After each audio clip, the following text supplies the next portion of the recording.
Mastering the art of active and passive voice in English.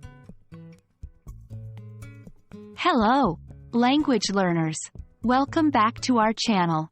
In today's lesson, we will be diving deep into the world of English grammar, focusing specifically on the active voice and the passive voice. We'll understand the differences between the two, and how to convert sentences from active to passive and vice versa.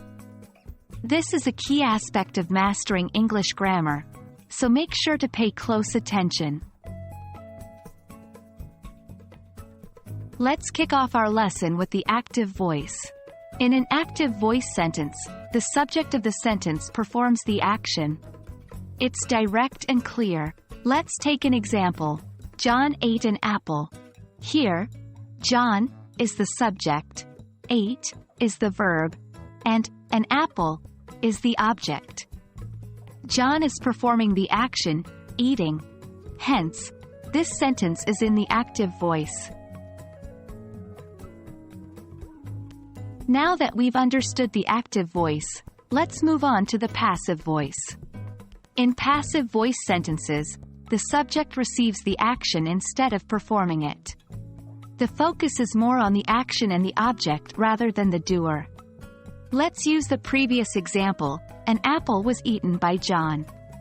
This is the passive form of the previous sentence. Here, the apple is the subject receiving the action, being eaten.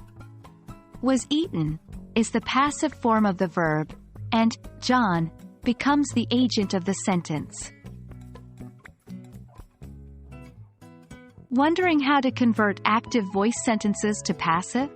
The key is to identify the subject, verb, and object. Step 1. Move the object to the subject position. Step 2. Change the verb to its passive form. Use the correct tense and auxiliary verb, be. Step 3.